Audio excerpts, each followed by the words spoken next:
Hello friends, बहुत बहुत स्वागत है आप लोगों का आज हमारे इस नए वीडियो में। आज हम लोग डिस्कस करेंगे वॉल्यूम्स के बारे में। वॉल्यूम बहुत ही इंपॉर्टेंट चीज है, बट कई लोग इसको इग्नोर भी कर देते हैं। और इससे हमें वॉल्यूम से बहुत चीजों का अंदाजा मिलता है। जैसे आप प्राइस एक्शन में देखोगे ना, तो कई बार कैंडल्स आपको छोटी मिलेंगी, बड़ी मिलेंगी। तो आपको कई बार समझ नहीं आएगा कि ट्रिकी वो लगता है कि इतनी छोटी कैंडल है तो मे बी यहाँ पे बाइंग नहीं हुई हो, इतनी बड़ी कैंडल है तो मे बी बहुत ज्यादा सेलिंग हुई हो, कुछ भी होता है। बट जो वॉल्यूम होता है, कंफर्मेशन टूल होता है कि जो इम्पैक्ट जो होता है ना उस कैंडल का कितना रहा आज के दिन। तो आज हम वॉल्यूम को देखते हैं, और वॉल्यूम का एक बहुत ही अच्छा इंडिकेटर है जिसको हम यूज कर सकते हैं।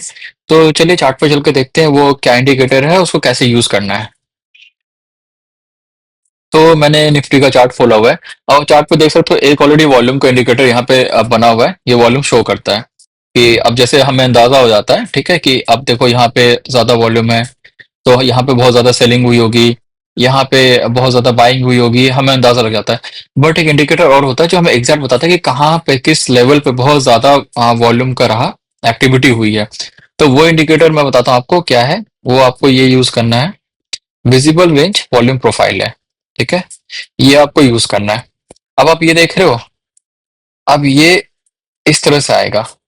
अब आप इस वाले को हटा दो, अभी मैं हटा रहा हूँ इसको। अब हम इस पे देखते हैं।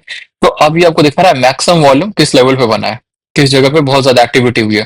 तो 23,000, अब आप जैसे जैसे इसको चेंज करोगे वैसे वैसे बनता रहेगा। तो फिलहाल ये देखो, ये वाली एक्टिविटी 23,250 के करीब, और यहाँ पे देखो अभी चेंज हुआ है, 23,600 के आसपास सबसे ज्यादा एक्टिविटी हुई है। तो ये आपको दिखाएगा। अगर आप इसको अलग टाइम फ्रेम में देखते हो, आप सपोज मैं इसको वीकली में लेके जाता हूँ, तो वीकली में देखो आप। तो वीकली में ये एक बहुत ही इंपॉर्टेंट रेंज बन गया, क्योंकि सबसे ज्यादा वॉल्यूम एक्टिविटी ये अपडेट हो जाता है। तो अभी यहाँ पे अपडेट हो गया। तो अब देखो यहाँ पे सबसे ज्यादा एक्टिविटी यहाँ पे देखने को हमें मिल रही है 22,500 के आसपास। वॉल्यूम भी सबसे ज्यादा है, फिर सेकंड वॉल्यूम ये है आपका, फिर ये है। तो ये हमें बताता है कि इसको हम अब सपोर्ट और रेजिस्टेंस एरिया की तरह ट्रीट कर सकते हैं। जैसे मान लो 22,700 है, 22,500 के आसपास है, तो ये हमारा एक मेजर एरिया बन जाता है वीकली का। तो हम इसमें एक यूज कर सकते हैं ट्रेंड लाइन बना के। फिर हम डेली में जा सकते हैं। अब देखो मुझे पता है कि वीकली में ये रहा 22,500 का। अब मैं डेली में जाता हूँ, तो डेली में सौदा एक्टिविटी कौन से लेवल पे हुई है ये मुझे देखना है। तो मैं यहाँ पे गया, मैंने चेक किया कि मैक्सिमम वॉल्यूम्स कहाँ पे हैं। तो अभी अब देखो, ये रहा मैक्सिमम वॉल्यूम डेली में भी यहीं पे हुआ है। तो उसके बाद सेकंड ये रहा। तो मैं एक दो जो लेवल्स होते हैं उसको मैं ले लूंगा, ठीक है। अब जैसे मैंने कि इसको ले लिया 22,900 का। तो इससे मेरे को आइडिया हो जाएगा कि हाँ, यहाँ पे इस लेवल्स पे बहुत ज्यादा एक्टिविटी हुई है, तो ये सपोर्ट और रेजिस्टेंस का काम कर सकता है। एक ये भी देख सकते हो आप, ये वॉल्यूम का लेवल है 23,592 का था। अ, ये अब जैसे जैसे चेंज करोगे ना वैसे वैसे फ्लक्चुएट करेगा। तो ठीक है, अभी हमने इसको ले लिया, ये दो बना दिया।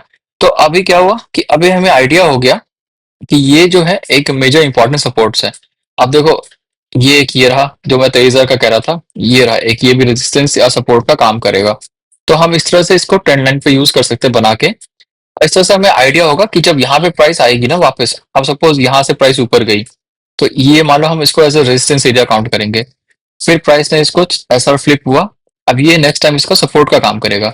तो देखो नेक्स्ट टाइम जो सपोर्ट में करा था, देखो यहाँ से प्राइस वापस यहीं पे सपोर्ट ले रही है। देख रहे हो आप, प्राइस यहाँ पे थी, यहाँ पे। अब इसको ना आप किसी भी टाइम फ्रेम पे यूज कर सकते हो। इसका जो मेन बेनिफिट क्या है वो आपको बताते हैं कि सबसे ज्यादा एक्टिविटी कौन से रेंज में हुई है, कौन से प्राइस रेंज में सबसे ज्यादा एक्टिविटी हुई है।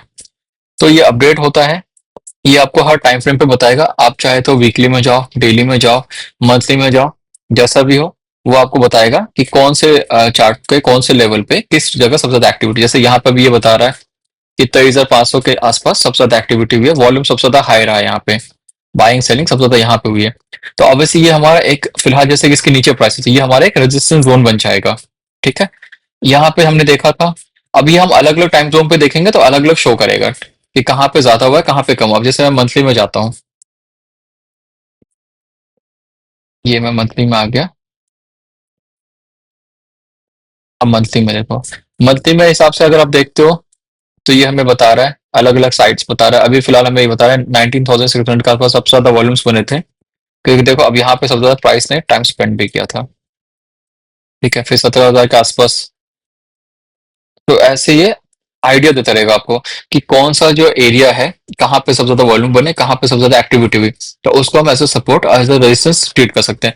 अब आप इसको छोटे टाइम फ्रेम पे भी जा सकते हो। आप जैसे 5 मिनट के टाइम फ्रेम पे जाना चाहते हो, उस पर भी यूज कर सकते हो। ये हर टाइम फ्रेम पे काम आएगा। जैसे 22,966 का आप देख रहे हो लेवल, कि यहाँ पे सबसे ज्यादा एक्टिविटी हुई है, वॉल्यूम देख रहे हो कितनी बड़ी है यहाँ पे। तो यहाँ पे सबसे ज्यादा एक्टिविटी हुई है। फिर आप सेकंड ये देख सकते हो कि यहाँ पे भी एक्टिविटी हुई है। सबसे कम एक्टिविटी देखना चाहते हो तो ये है 22,800 का एरिया जहाँ पे सबसे कम एक्टिविटी हुई है। फिर ये है 23,000 के आसपास का एरिया। तो ये आपको एज अ सपोर्ट और रेजिस्टेंस का काम करेगा। अब आप इसको बना सकते हो जो यहाँ पे सबसे ज्यादा एक्टिविटी हुई है। स्टार्टिंग के एक दो लाइन्स आप ले सकते हो, जैसे कि मान लो प्राइस अभी कहाँ पे एक्टिविटी है, एक्टिव है, यहाँ पे एक्टिव है। तो 22,900 के आसपास का एरिया, तो आपने इसको एक मेजर, अब मैं इसको एक मेजर सपोर्ट की तरह ट्रीट करूंगा, क्योंकि यहाँ पे वॉल्यूम सबसे ज्यादा बनी है। अब ये भी हो सकता है कि जैसे छोटे चार्ट पे है वॉल्यूम का जो सेम जो आपने बनाया है ट्रेंड लाइन, वो बड़े वाले चार्ट पे भी मैच कर जाए। तो वो भी हो सकता है, क्योंकि जब सबसे ज्यादा एक्टिविटी हुई है तो वो चार्ट पे आपको अलग अलग टाइम फ्रेम्स पे भी शो करेगा। तो अब जैसे कि यहाँ पे दिखा रहा है हमें, जैसे अपडेट हो जाता है तो एक बार। तो यहाँ पे देखो, ये आपको देख के भी आइडिया लग रहा है ना कि यहाँ पे प्राइस ने टाइम स्पेंड किया हुआ है, देख लो आप, इस रेंज में। तो ऑब्वियसली यहाँ पे एक्टिविटी ज्यादा हुई है, तो ये एक अच्छा खासा सपोर्ट का काम करता है। फिर यहाँ पे भी प्राइस में अच्छी वॉल्यूम बनी है। जैसे ये देखो, इनसे सबसे छोटे छोटे वॉल्यूम से पे यहाँ पे एक अच्छी वॉल्यूम बनी है। तो प्राइस ने यहाँ पे भी टाइम स्पेंड किया हुआ है, तो ये एक अभी फिलहाल ये इमीडिएट सपोर्ट का काम कर रहा है। फिर ये रेजिस्टेंस का काम करेगा, क्योंकि प्राइस अभी इसके नीचे है। तो ये मल्टीपल सपोर्ट्स, जैसे ये भी एक सपोर्ट का काम करेगा। और यहाँ पे ये जैसे ये हो गया 22,700 वगैरह, छोटे सपोर्ट्स हो जाएंगे। तो इससे आपको क्या होगा कि आपको मालूम पड़ेगा कि किस लेवल पे, अब क्या होता है ना कि आप सपोज कोई 20,000 का लेवल है, वहां पे बहुत ज्यादा एक्टिविटी हुई है, बाइंग सेलिंग हुई है, या वहां पे बहुत ज्यादा बाइंग हुई है, या बहुत ज्यादा सेलिंग हुई है। तो वो एरिया बहुत ही स्ट्रॉन्ग सपोर्ट या बहुत ही स्ट्रॉन्ग रेजिस्टेंस का काम करता है। तो इससे हमें आइडिया हो जाता है कि हाँ, ये बहुत ही स्ट्रॉन्ग सपोर्ट एरिया है या बहुत ही स्ट्रॉन्ग रेजिस्टेंस एरिया। अब जैसे कि 22,000 का 400 का, 22,476 या 22,480 या 22,500 मान के चलते हैं, ये एक बहुत ही स्ट्रॉन्ग सपोर्ट एरिया है, क्योंकि यहाँ पे प्राइस ने बहुत ज्यादा टाइम स्पेंड किया। तो हम इसको अपने उसमें ध्यान में रख सकते हैं, एक लाइन ड्रॉ कर सकते हैं, ट्रेंड लाइन ड्रॉ कर सकते हैं, ताकि हमें पता रहे कि ये बहुत ही ज्यादा एक्टिव एरिया है। सिमिलरली यहाँ पे ज्यादा एक्टिविटी होगी, वहां पे आपको वॉल्यूम ज्यादा मिलते रहेंगे। तो ये आप इसको इस तरह से प्लॉट कर सकते हो। ज्यादा कुछ नहीं करना है, इसमें कुछ है ही नहीं कि प्लॉट करने के लिए। आपको बस ये हो गया। अब आप चाहे तो इसमें वैल्यूज वगैरह करना चाहते हो तो वो देख लो आप। ये जो सेटिंग है वैसे ही रख सकते हो, कोई दिक्कत नहीं, कोई चेंज करने की जरूरत नहीं है। रोज हैं, अब आप कैसे चाहते हो वो कर लो, जैसे टिक पर रोज हो गए तो ये इस तरह का आ जाएगा। नंबर्स ऐसे हो गए, वॉल्यूम अप एंड डाउन का हो गया, तो आप वैसे सिलेक्ट कर सकते हो। बाकी ये सब ठीक है। तो आपको छेड़छाड़ नहीं करनी सेटिंग से, सेटिंग को एज इट इज छोड़ सकते हो आप। तो ये बहुत ही कमाल का है, बहुत सारे लोग इसको रेगुलर बेसिस पे यूज करते हैं। ये हमें एक ओवरव्यू देता है कि कहाँ पे प्राइस ने सबसे ज्यादा एक्टिविटी की है, तो हम उसको सपोर्ट और रेजिस्टेंस के तौर पे क्रिएट कर सकते हैं। अब ये हर टाइम फ्रेम पे भी एप्लीकेबल है, जैसे आप देख रहे हो कि ये हमें दिखा रहा है कि यहाँ पे सबसे ज्यादा एक्टिविटी हुई है, तो आप इसको मार्क कर लो। फिर दिखा रहा है सेकंड एक्टिविटी यहाँ पे, अभी देखो प्राइस यहाँ पे है, तो यहाँ की भी वॉल्यूम अच्छी है, मतलब यहाँ पे भी एक्टिविटी हुई है, तो ये फिलहाल सपोर्ट का काम करेगा। अब सपोज प्राइस अगर यहाँ पे होती, तो हमें लगता है कि नहीं, प्राइस तोड़ के नीचे जा सकती है। तो ये मेजर सपोर्ट और मेजर रेजिस्टेंस को आइडेंटिफाई करने में बहुत ही अच्छा कमाल का है ये। तो आप इसको चार्ट पे यूज करो, देखो, आप अपने मैच मैच करके देखो, ट्रेंड लाइन खींच के देखो, देखो कि प्राइस ने वहां पे पहुंच के सच में कैसा रिएक्ट किया था, रेजिस्टेंस की तरह एक्ट किया था उसने या सपोर्ट की तरह एक्ट किया था कि नहीं किया था। तो इससे आपको आइडिया मिलेगा, और ये हर टाइम फ्रेम पे वैलिड है, तो आप किसी भी टाइम फ्रेम पे यूज कर सकते हो।